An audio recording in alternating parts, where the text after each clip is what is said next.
행복한 교회 승리하는 성도 여러분, 예수 그리스도 안에서 십자가를 지고 가는 삶을 살아가는 오늘이 되시기를 바랍니다. 하루에 성경 한 장 읽고 5분 메시지 듣고 30분 각자의 처소에서 기도하는 153 경건의 시간 시즌 세 번째 시즌 85번째 순서이고요. 하나님께서 우리에게 주신 이날 2월 13일 월요일 순서입니다.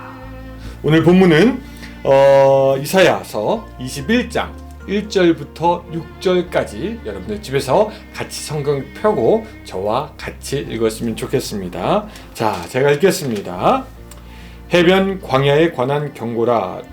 적병이 광야에서 두려운 땅이 내게 회오리 바람같이 몰려왔도다. 혹독한 묵시가 내게 보였도다. 속이는 자는 속이고 약탈하는 자는 약탈하도다.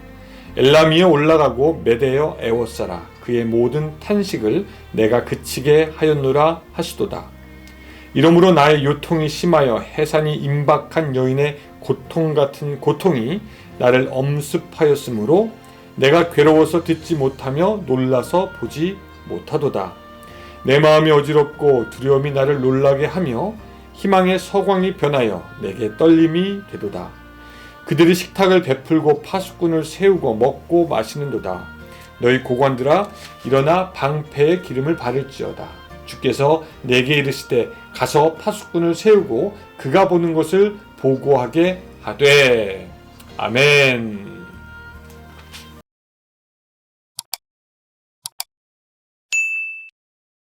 오늘 본문에서는 1절에 보니 해변 광야에 대한 경고와 11절에 보면 두마에 대한 경고, 그리고 13절에 보면 아라비아에 대한 하나님의 심판의 경고가 나와 있습니다.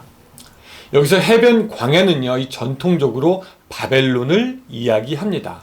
바벨론이 해변 광야로 불리운 이유는 그 바벨론이 티그리스와 유프라테스 강에 둘러싸여 있어서 바다 가운데 있는 큰 섬처럼 보였기 때문이라고 합니다. 바벨론을 광야라고 부른 이유는 또 뭐냐면요, 그 예언의 당시에는 바벨론이 비록 번성한 것처럼 보여도 나중에는 멸망하여 아무것도 없을 것임을 보여주기 위해 광야라고 불렀다고 합니다. 또 9절 후반부에는 이런 말씀이 있습니다. 함락되었도다 바벨론이여, 그들이 조각한 신상들이 다 부서져 땅에 떨어졌도다 하시도다 라고 하는 것으로 보아 이 오늘 우리가 읽은 본문은 바벨론에 대한 경고다 라고 우리가 이해할 수가 있겠습니다. 오늘 본문에서요, 저는 먼저 좀 2절을 조금 깊이 여러분들과 같이 나누고 싶습니다. 제가 읽어드릴게요. 혹독한 묵시가 내게 보였도다.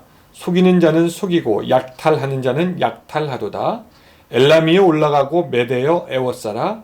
그의 모든 탄식을 내가 그치게 하였노라 하시도다. 이사야가 환상을 보는데 이 바벨론 안에 속고 속이는 모습들이 나오고요, 또 빼앗고 다투는 모습들을 보게 되었던 것이죠.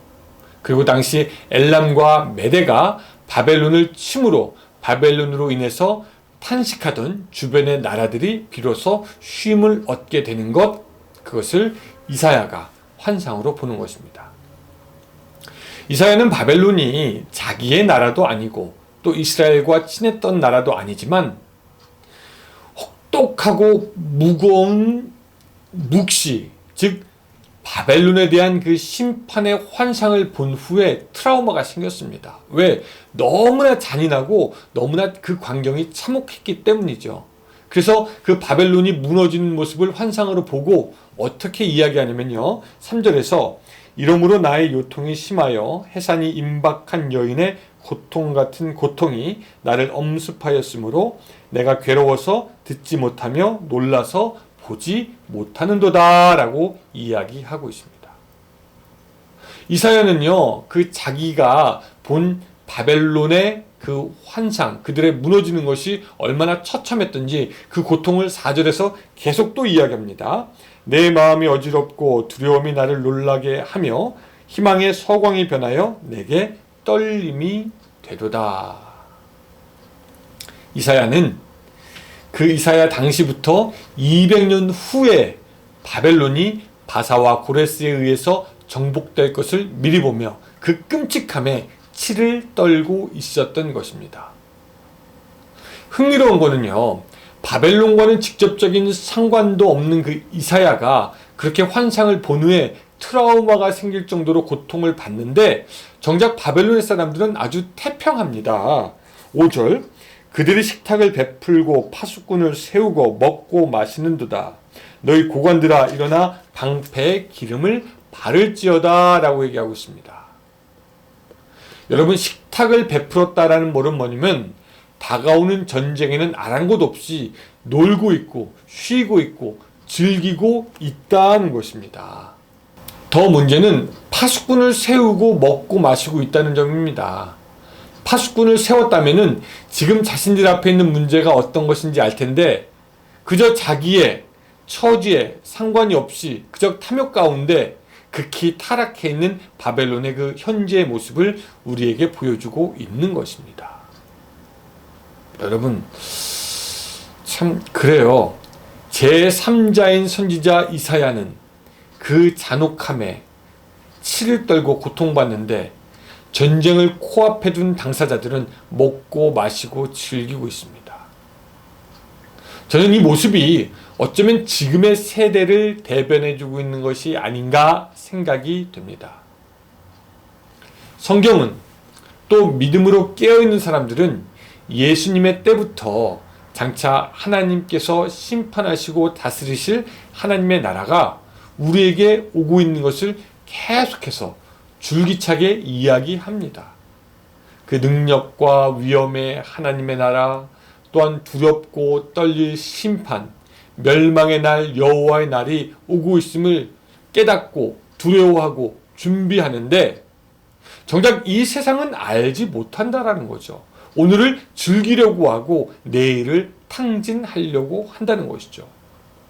구원받을 우리들은 그 날이 두려워 깨어있으려고 하지만 정작 밖에 세상에 믿지 않는 사람들은 오히려 오늘과 내일을 즐기면서 세상을 살아간다는 겁니다. 그들이 파수꾼을 세운다고 하나 정작 어떤 일이 일어나게 될지 보지 못하는 것이죠. 사랑하는 여러분들은 지금 어느 쪽에 가깝습니까? 트라우마에도 걸릴 정도로 장차 다가올 하나님의 뜻을 깨닫고 예수님께서 오실 그날을 준비하고 있습니까? 아니면 어떻게 어떤 일이 벌어질지 모르는 채 바벨론의 사람들처럼 그저 식탁을 베풀고 오늘 하루 어떻게 보낼 것인가 그것만 생각하고 있지는 않으십니까? 하나님은 이사야에게 가서 파수꾼을 세우라 라고 말씀하십니다. 그들이 세웠던 파수꾼이 제대로 된 파수꾼이 아니었기 때문이죠. 그래서 6절에 보면은요, 주께서 내게 이르시되 가서 파수꾼을 세우고 그가 보는 것을 보고하게 하되 라고 말씀하고 있습니다. 그리고 파수꾼은 장차 다가올 일을 보고 이야기를 합니다.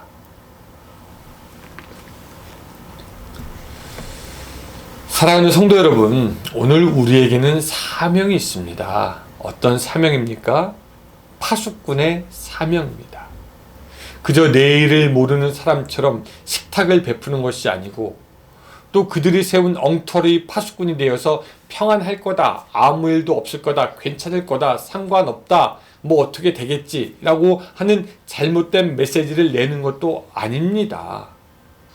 이 시대에 오직 하나님이 세우시는 파수꾼이 되어서 이제는 여러분들의 눈으로 보고 깨달았으면 좋겠습니다. 그리고 말씀을 전했으면 좋겠습니다. 여러분 10절 마지막 부분에는 이런 얘기가 나와요. 만군의 여호와께 들은 대로 너희에게 전하였노라 라고 말씀합니다. 여러분 오늘 하루 살아가면서 여러분들의 영적인 눈이 열리길 원합니다. 하나님이 장차 어떠한 일을 하실지 그 묵시를 여러분들도 보았으면 좋겠습니다. 그리고 하나님의 심판이 얼마나 두려운지 그 날을 알았으면 좋겠습니다. 뿐만 아니라 그 심판이 가까우는 이때 구원의 방법을 전달할 수 있는 그런 파수꾼의 사명 제대로 감당할 수 있는 여러분들이 되시기를 주님의 이름으로 축원합니다. 기도하겠습니다.